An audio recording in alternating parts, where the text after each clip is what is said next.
to the One to Another podcast. My name is Joanne, and today I want to talk about cultivating clarity. Clarity in relationships. Clarity in how we begin to move into a deeper place with our friends. I know that friendship is very important, especially in women and especially in those who've lost someone, but we need each other. And I believe it's time to get beyond the surface, the senseless chatter of communication, to dive into the deep waters of conversation.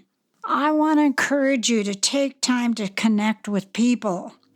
Building relationships takes work and time, but we need to talk to people, especially women. Talk to each other, engage in them wherever you are.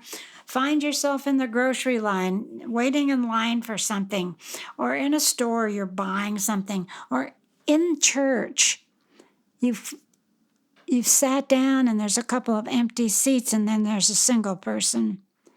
Take that time to reach over and say, my name is Joanne. I'm sitting here a few seats from you, and I just wondered, what is your name and why did you come today? So we need to engage in people.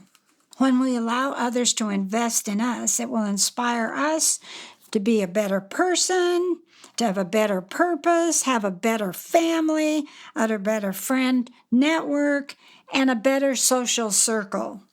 We all know how to communicate with gadgets, but we have lost the art of private, peaceful, passionate conversation. I go to Starbucks every day for one reason. I've built a team of people there that I love and they love me. And the second I get in there, they are all saying, "Hi, Joanne." And I don't take my phone in there unless there's someone that's just called me that's an emergency. I put my phone in my purse because I want to talk to them. I don't want to talk to the people that have called me at that moment. I'll call them back. I want to have eye-to-eye conversation with people that serve me, and I want to serve them too. And as I've gotten to know them and develop the communication, I have found that they need me. They need me to come in and talk to them about what's going on in my life and what's going on in their life. And it's very common for them to say, if they're super busy, it might be 2 or 3 sentences. "Hey, my mom's in the hospital. I'm really scared that she's not doing very well. Could you pray for her?" Or, "You know what? I just got engaged last night and I'm so excited. I can't wait for you to meet my future husband." Or, "Hey, Joanne, I haven't told anybody yet here, but I'm pregnant." I can't believe the things I learn in short sentences because I've taken the time to listen to them, not to take my phone in with me, or at least keep it in my purse, and get to know them because we do need each other. I believe we're hand-wired for social connections. We are not meant to live alone, and we need to be willing to learn from each other. Because I think it transforms our life. When I can learn something about someone else in my friendship line, I can figure out how to help them. It was so wonderful yesterday. Someone called me and said, "I haven't seen your new cottage yet. Can I come over and can I bring lunch?" And I said, "Yes, as a matter of fact, I'm taking yesterday off. I have some things I have to do for the closing of Ron's will, and yes, I should be home around 12 or 12:30. "Well, I'll bring lunch, and I'll bring some other things too." I said, "Okay." And so there, when I arrived to my cottage, there she was in the parking, and we gave each other a great big hug. She brought lunch in, and we sat and we talked, and she shared with me what's going on with her, and I shared. And at the end, there was a great, great hug again and a commitment to keep praying for each other and just sharing life. So we need to be willing to learn from each other, and we need to have relationships with others that help us grow too. We are happy and connected when we have a good, solid relationship.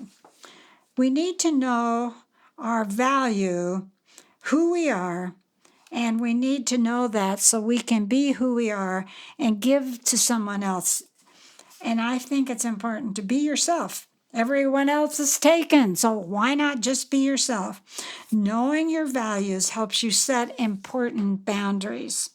This is a quote that says, "When those you love deeply reject you, leave you, or die, your heart will be broken. But that should not hold you back from loving deeply. The pain that comes from deep love makes you love even more fruitful." Good, that's a good quote. So, if you don't have healthy boundaries, and if you don't rest, if you don't take care of yourself, then people may take advantage of you. It is important to let people know that you honor yourself and that you do have boundaries. So I'm going to suggest that surround yourself with people who affirm, adore, and love you deeply. Cherish the men and women in your life. We as women are a gift to each other, truly a gift. It starts with mothers, grandmothers, aunts, other family members. Our relationships with others across the span of our lifetime make us who we are, and we become women who help lift other women as they grow. Women are graceful healers.